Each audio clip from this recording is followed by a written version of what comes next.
either one of these any good? Wow, this is a good movie. It's pretty good. Well, the director from yesterday doesn't think so. It stinks. You sorry? You waste our film. It's so bad. This week at the movies, we got love for meteorologists, spies, swimmers, and more. A lot going on. The big screen and for home streaming. Welcome. This is the Screening Room Podcast, sponsored by Gateway Film Center, your mission-driven nonprofit home for film. She is Hope Madden. He's George Wolf. And we're from madwolf.com, and we will start out with a retired tornado chaser and meteorologist persuaded to return to Oklahoma to work with a new team and new technologies. Twisters. It's Tyler Owens. Calls himself a tornado wrangler. If you feel it, chase it! I said if you feel it, chase it! All right, here we go. Oh, she's perfect! She's gorgeous. You thought you could destroy a tornado. We never had a chance. You want one?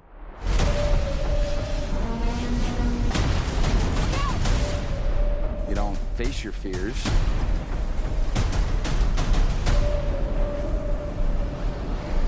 You ride them.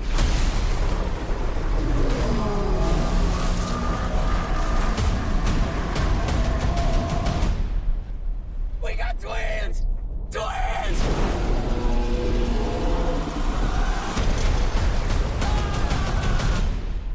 Sometimes I forget how many meteorologists we know. I know, and they're excited. They are. They're excited about this for good reason.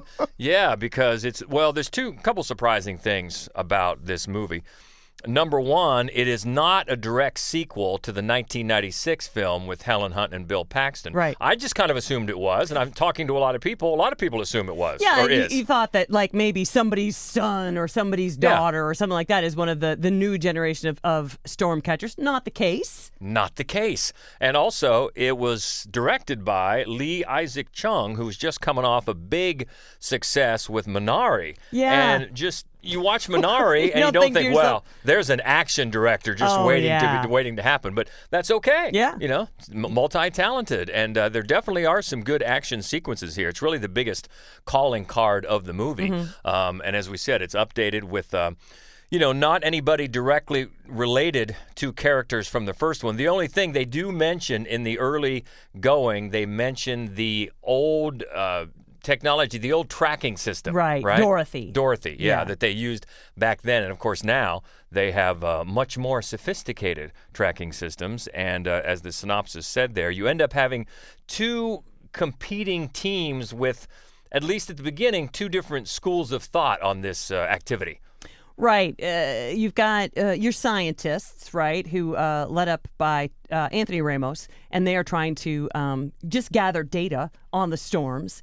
And then you have new to the new generation of storm catchers. You've got this YouTube sensation, Tyler, and he tracks down, he rides the storms. And so, first of all, he gets a big crowd that comes out to see him, but also a bunch of other jackasses who think that they can chase storms. Yeah, he's played by Glenn Powell. Mm-hmm. And, he's the Han Solo, the fly by the seat of my pants guy. You got to ride it. Yeah, and getting everybody in on the clicks to follow this activity. So right away, you've got these two different camps. And the Anthony Ramos camp, he plays Javi. He brings in a former colleague named Kate, played by Daisy Edgar Jones, and she has sworn off of this chasing because of a tragedy that happened early on. That's really this first segment of the movie. Yes. One of the things, I really thought that the opening segment was strong. I did too. And a lot of times that happens. You get a really great opening segment and the rest of the movie kind of suffers. But on the whole, I think that the action of the movie is good. And of course, her character, Kate, she's there to balance the two sides because she does have all the book learning of the other scientists, but she also has that natural passion and talent for it. That she knows what the storm is going to do. Right, that the YouTube sensation has, and so she can kind of bring the two sides together, so to speak. And it's funny because I keep wanting to say it's a big, dumb movie because that's sort of what it is, and that's all it's trying to be, although there's a lot of science in it that I don't understand, so maybe it's not as dumb as I'm saying. But on the whole, I feel like it's got a throwback to an like an 80s it blockbuster definitely vibe all does. day. Like the sort of sparks flying kind of frenemies rom-com feel Yeah. about it. The only thing really that takes away from that is that it doesn't have an 80s based soundtrack. That's true. If it had something like, the new Beverly Hills Cop that was just nothing but 80s nostalgia. But no, it definitely has that feel, 100%. And at least talking with the couple of meteorologists that we talked to so far, this is better. The early word from the meteorologist camp is that this is better than the first one. So that's good. So yes, that science is going to fly over our head, but it probably isn't a big dumb movie. It probably is a big kind of smart. I imagine it misses some things, Sure. but you have your artistic license to make this thrilling, and it often is. That's the thing. That's really the reason I think for this movie and to see it in the big screen. And I think it's kind of funny that there is a point in the movie when they're trying to get out of the way of a storm where somebody actually says, "Everybody go into the movie theater." I'm like, there you go. That's what you're just telling us. That's right. And that's what, but there's a reason. I mean, because if you're going to see this, it certainly is going to be more encompassing on a great big screen because the scenes inside the storm and dealing with the storm are pretty exciting. Yeah, I mean, that's the reason to see this movie. It's not for the story so much or the writing. I mean, the acting's fine. Yeah, it actually, is. I think the acting is better than the script requires. Yeah. Anthony Ramos is just good. He's just good no matter what he's in, and he brings like a vulnerability to characters that I think really benefits this particular character. But the movie is it's mainly Glenn Powell, who has just got more charisma than anybody really deserves to have. Yeah, and, so you're just along with it. Yeah, and he's hot right now. He's so hot right now. No, you're right. And there creates a bit of tension between, the Anthony Ramos character and Glenn Powell for this girl, Kate. Not only, it doesn't go down a romantic road so much, but it is like, which side is she going to give her allegiance to? Right. And then, could there be more than a business relationship? Because you certainly get the idea that Anthony Ramos maybe wouldn't mind that. Yeah. But and you get the idea that Glenn Powell maybe wouldn't mind that as well. well. But the main thing is, once you get early impressions about each camp, and then you find out some information that maybe changes what you think about each camp and who is doing the right thing. Let's leave it at that. But it's the main thing here to see is the movie's sequences that are inside the storm, chasing the storm, new technology as they try to track the storm and all that stuff. And it is thrilling and it is worth seeing on the big screen. I think if you're going to see it, you might as well go for the big screen. Right. I mean, don't misunderstand. It's not a great movie. No. But it's good. It's all right. It's fun. It is definitely fun. And that is in the theaters now, and it is called Twisters. Let's go to Amazon Prime for an action comedy. JJ, a veteran CIA agent, reunites with his protege Sophie in order to prevent a catastrophic nuclear scheme aimed at the Vatican, which disrupts a high school choir trip to Italy. My Spy, the Eternal City. Let's get this show on the road. Are you sure you can handle this? JJ, I'm going to have fun on this trip. And if you're going to get in my way, consider yourself the opposition. I'm coming in. Whoever's in there better have clothes on.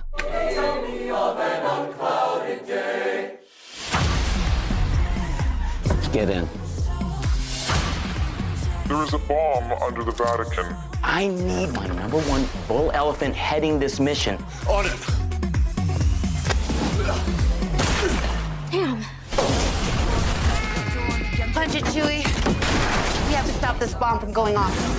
But first, I'm gonna need the Vatican's Wi-Fi password. No, I'm not. I can do it. What do you think it is, though? Pope? Probably. Oh, I don't think he's already. Yeah, I didn't even do that. You really liked the first one. Yeah, I mean, I did so much because it was so much more than what I expected. In my written review 4 years ago, I said it was the best huge wrestler teamed with little kid movie I had ever seen. Because and there are a lot of those. There are a lot. And The Rock did one. John Cena. John it seemed Cena. like everybody, Hulk Hogan back in the day. Vin Diesel, I don't know if he was a wrestler, but it was the same concept. Yeah, same concept. It seems like that was a stepping stone toward them becoming movie stars. All right, we got to put you with a little pint-sized hero, And so when I went into the original My Spy, I thought, oh, here we go, something like Tooth Fairy or The Nanny or whatever it was. But no, it was pretty good, and mainly because it had that wink-wink vibe about it. Very self-aware, poked fun at what it was doing, and that was refreshing. And as we've said for a few different movies here, Bautista has some charisma and some definite comic timing. He does. And the little girl, at the time little, Chloe Coleman, was good as well. So yes, it was enjoyable. The problem with this is, 4 years later, it has lost that self-aware vibe. And that was really disappointing. And they've got almost everybody back. The director, Peter Segal, the writers, Eric and John Hober, and Peter Segal. And then almost all the cast, except for the woman who played Chloe Coleman's mother. She's got a different actress this time, but it really doesn't matter because they have her conveniently out of the country so that JJ is basically the legal guardian because he's still together with the girl's mother. So Chloe now, of course, is older, just about that age where she wants to test her boundaries as a teen and maybe has her eye on kissing a boy and that whole thing. And her choir is so good at school that it has earned a trip to Italy. And JJ comes along as a chaperone under the very watchful eye of Vice Principal Nancy, played by Anna Faris. So they go over there to Italy, and it isn't long before one of Chloe's schoolmates is kidnapped because his father, played by Ken Jeong, is the head of the CIA operation, and he has some information that can let the bad guys activate these loose nukes that have been hidden in suitcases by the KGB back in the day. And how do these bad guys know where the suitcases are? Because they stole the thumb drive. What? It's always a thumb drive, people. Come on. So that's when JJ, who has, of course, he's been living the domestic life and he didn't want to get back into the butt-kicking field. He has to. Yes. And little Chloe, who is, like we said, now a bit grown up and wants to, be her own person, she wants to get on the action too. And that's where the film almost seems like it wants to be a real action movie. Let's start a franchise with this girl and her stepdad, and takes itself way too seriously. All that wink is gone, and then it also wants to have some teen hijinks and also some adult jokes. And some of them do land. There's some funny bits, but it goes on way too long, and I just thought the charm was really, really gone. It spread itself way too thin with tone all over the place. I was really hoping that it kept the same tone as it did last time, but it just does not. It really wants to be an action thriller with some jokes thrown in, and it just doesn't work, and it gets pretty tedious pretty quickly. So color me disappointed because the original My Spy, yeah, that was fun. But this is My Spy, The Eternal City, now on Prime Video. Let's stay with streaming. This is on Disney+, a sports biography, the story of competitive swimmer Trudy Ederle, who in 1926 was the first woman to ever swim across the English Channel. It's called Young Woman and the Sea. I've decided to swim the English Channel. What do you mean? I'm going to swim the English Channel. No, I'm saying... I wasn't asking. Please pass the bread.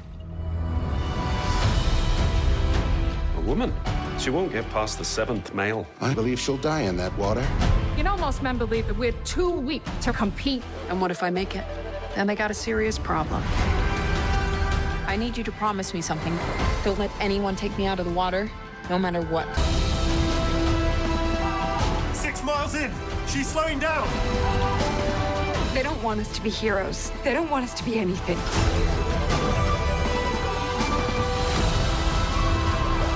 Jellyfish. She's gonna have to swim through. Trudy, you don't have to do this. I don't know. Seems like a nice day for a swim. Well, now here's a story I did not know. No. And a lot of people probably also did not know it, and it is definitely worth getting to know. And it's a pretty good treatment of it, although the movie pretty much sticks to the standard underdog sports biography playbook, but does it better than most. And, of course, having Daisy Ridley in the lead, that helps a lot. She plays a Trudy who grew up with some health issues, and between that and, of course, the sexism of the time made it hard for her to be taken seriously as not only a swimmer, at all, but one who could swim the English Channel because, of course, as it says, no woman had done that. Even there's only a couple at this time, only a couple men, I think, had done it. So she brings a real authenticity to that determination that Trudy has. And she's also helped by the ensemble supporting players that play her family because early on we get that family dynamic and it feels real. And that way the conflict that comes in later feels real as well. It reminded me of, I think it was just last year, the Clooney-directed sports drama, The Boys in the Boat. Yes, yeah. How much of that they wanted to have this these human moments with the family, the boy and his estranged father, and they just thought it would resonate with us just because they told us. Right. Oh, they have a tough relationship. Well, it didn't feel anything. No. And this is not that. Thankfully, you feel it early on, and then when there's a conflict later, when the family wants her to give up the dream, but then you've got one of the swimmers who had swum the English Channel before, a guy named Bill Burgess, another real-life person, and he's played by Stephen Graham. He's a that guy. He is a that guy. He's one of those Yes, guys he that's is. always good. He comes into her life, and he can see through the males in the community trying to sabotage her attempts and the other obstacles that she's facing, and he wants to help her. And so there's a little bit of give and take there, a little push and pull between the family and then her coach, I guess, is what he becomes, and she begs him, don't take me out of the water. I got to do this. And even though we know the outcome of this, the director, Joaquin Ronning, who did Maleficent, Mistress of Evil, and then did one of the Pirates of the Caribbean, I think Dead Men Tell No Tales did that as well, mine's a sufficient amount of tension, which is good, and especially when you already know the outcome, can be a little difficult, like to make it really dramatic and sort of in a big, rousing, inspirational way, even though it doesn't stray far from the kind of playbook that these sports biographies follow. But it sort of reminded me again, another movie it reminded me of was Coda, that won the Oscar a few years ago, just because it was so populist, but yet so well done. Right. I mean, okay, you got to, I know what you're doing here, and I know where you're going, but darn, you do it well. And that's sort of what this movie is. It's an inspiring, rousing sports story, and it's a story that you probably should know. Like I said, I'd never heard of this woman, and her story definitely deserves to be known, as it tells us at the end, the parade they had for her after she did this is still, to this day, the largest parade New York City has ever given for one single athlete. It's amazing. That is fantastic. It is and she fantastic. lived to be 95 That's years old or right. something. So God bless her. And it's really driven by a fine performance by Daisy Ridley in the lead. And this is on Disney Plus now. Yeah, and it's worth it. It's called Young Woman and the Sea. Let's go back to the big screen for a horror thriller. A woman trying to uncover the truth behind her sister's death with the help of a wooden mannequin. It's called Oddity. You said I should visit on Danny's anniversary. The thought of another patient showing up at the front door here. Would you allow them in? Of course not. My sister would never allow a strange man into her home in the middle of the night. She's saying some weird things to me, Dad. She's clearly not well. Do you mind staying out here alone at night? I'm just telling you what I saw. Danny's ghost. My dead wife is not haunting this house. What is this? Put them back! This is not real. As I've always believed, there's nothing that can't be explained. Now, this is actually a Shudder film. Yes. But it's not on Shudder right now. It is not. It'll be on Shudder soon. Right now, it's a limited theatrical, and if you get a chance, especially if you like horror films, it's a great one to see. It's the second feature from Damien McCarthy, who did Caveat a couple of years ago, which was so creepy and spooky and good. And you can see he continues to have a real flair with a sort of spook house horror, and in a lot of ways, this one is, it's very elegantly filmed and framed and incredibly well acted. Carolyn Bracken plays the twins. First, we get to know Danny, and she's home in this new house, sort of out in the middle of nowhere, super cool looking. She's actually moved there because it might be haunted. Like, that is what she's actively looking for. So she's spending a lot of time alone in this house while they get it ready to live in. Her husband works nights. He's a doctor at an insane asylum. Yay. So it's interesting the way they cut back and forth, because the insane asylum looks in a way that hopefully they don't really look, but the way they always look in horror films, right? So it's very creepy. The paint is peeling. Everybody's on their own in their little cells, and so it's an interesting way that they cut back and forth between, because this home is gorgeous. And then we flash forward. Danny's been dead a year, and her twin sister we're introduced to, and it's also Carolyn Bracken, obviously. And one of the great things about this movie is that she just establishes two very different characters. Yeah. And the sister, Darcy, she's fucking creepy. And she runs their family's old Oddity store. It's like a antique store / curio shop. Mm-hmm. And she is blind. And so when she shows up out of nowhere to her brother-in-law and his new girlfriend's the same house, they don't know how to politely ask her to leave, so she just doesn't. And she has with her this giant mannequin. And the mannequin is so creepy, and she's there to figure out what really happened to her sister. And all of this, it's just very tense and fascinating. There are times where it feels a little convenient, like an old sort of Tales from the Dark Side TV show a couple times, but I don't think that sinks it at all. Yeah, and it's a quick one, too. It's an hour and a half. Yeah. So well-paced and creepy. Mm-hmm. So it's one of those that sort of toes the line between outright horror and thriller, sort of right in the middle there. So maybe if you don't like it too scary, too horrific, just good and creepy, this is a good one to look up. And this is in theaters now, but probably will be coming to Shudder fairly soon, and it's called Oddity. Let's stay in theaters for a comedy drama thriller. A newlywed couple is held captive in a remote lake house by a maniacally optimistic inventor and his sour wife, who are desperate to finance his dream project with a half-baked blackmail plot. It's called Crumb Catcher. Oh, hey guys. John Spinelli from Crystal Views. I'm an inventor and an entrepreneur with a groundbreaking product. This thing will knock your socks off. 30 seconds. I'm calling the police. Oh, I think you're really gonna love this, pal. How did you get the address? You two need to leave right now. Bingo, bongo, up the Congo. What's going on up there? Why are you letting this guy walk right over you? I want you to take a journey together.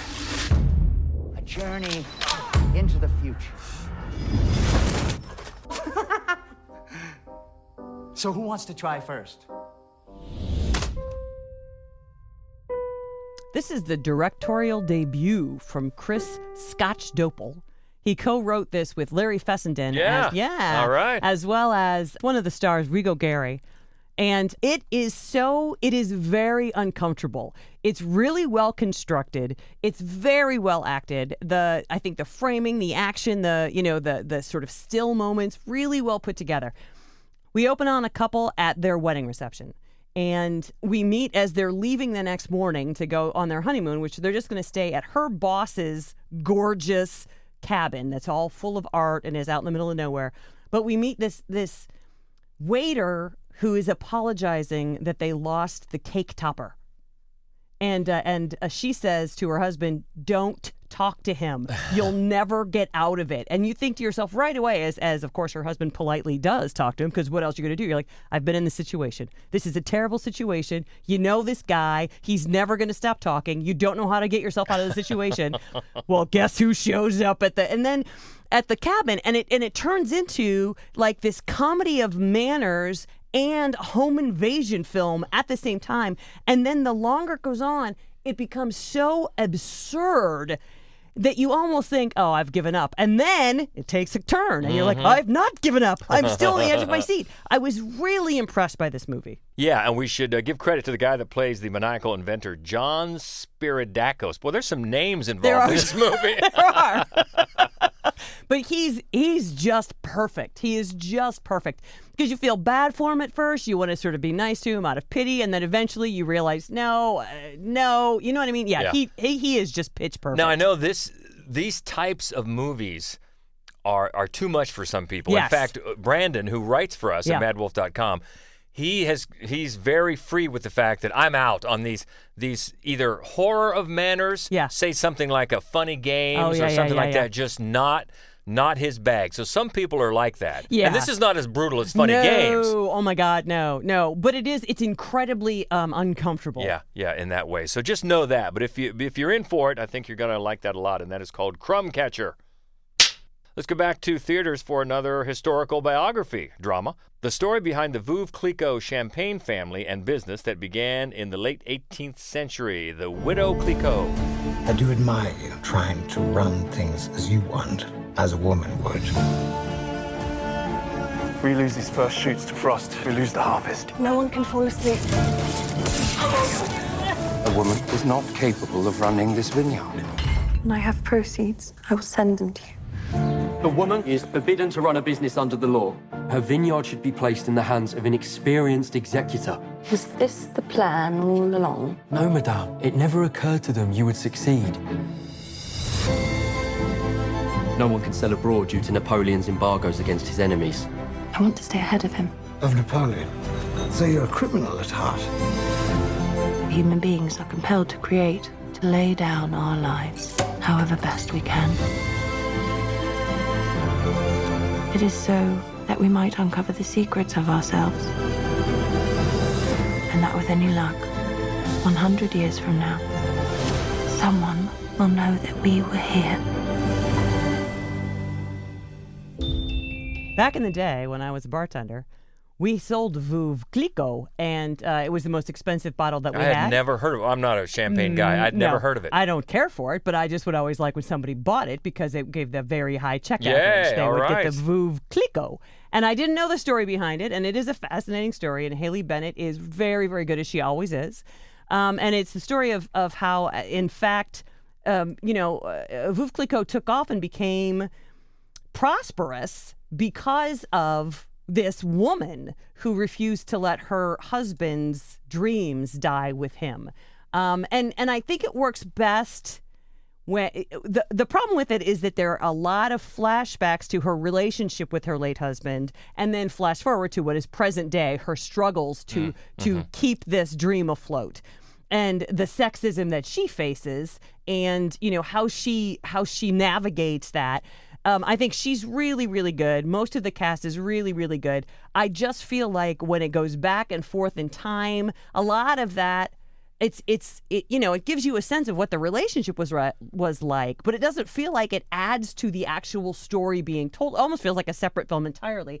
So it's hard to see how the two fit together particularly well. And that did take me out of it a little bit, although it is a quick film. It's only 90 minutes. Yeah, and thematically, it reminds me of A Young Woman in the Sea. You've got that historical basis, Absolutely. and then a woman overcoming odds to become extremely successful, even in a different endeavor. But yeah, another piece of history that you may be interested in learning more about, especially if you have a history with that champagne. That's right. There you go. If it would up your check average and get you a better tip. Get the story behind it. It's in theaters now, called Widow Clicquot. Let's go back to Prime Video for a drama thriller. It follows Blanche, who meets Greg and believes he is the one. However, she soon finds herself caught up in a toxic relationship with a possessive and dangerous man. It's called Just the Two of Us. Je veux que tu répondes à la moindre de mes questions. T'étais où? Oh Blanche, je t'aime tellement. Je vous préviens, le chemin va être long. Vous devrez dire des choses qui vous font souffrir. C'est une guerre.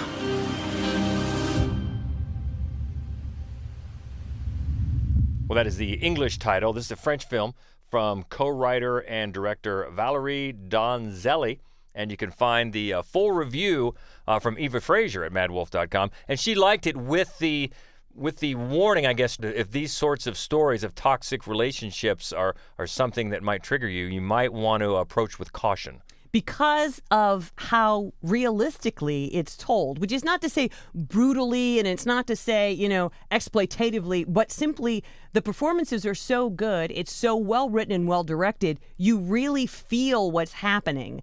And it's funny, I when they sent us this to review, I thought to myself, well, this sounds like about 500 other movies direct to VOD. I'm not going to cover this, but then I looked at it, and it was at Cannes. Like it is a really good, very, very well made film. Yeah, and she pointed out the leads, Virginie Efira and Melvin Popad. I probably mispronounced those, but good lead performances, of course, always help. And you can check out Ava's full review at madwolf.com. But she definitely liked it, as long as you know what you're in for and are ready for it. And that is Just the Two of Us on Prime Video now. And one more this week, another one on Prime Video. A gang of criminals want Soo-hyuk on board after 10 years in jail, but he just wants to have a normal life with his old girlfriend and daughter. This is called A Man of Reason. 어디로 갔어? 아, 소용없어. 어차피 넌 죽을 거니까.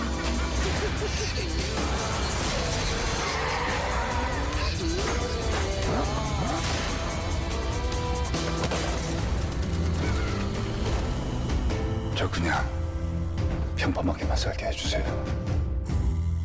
So that sounds familiar, right? Oh, yes. You try to get out and they pull you back in. That is the plot of so very many movies, especially, your action-style films.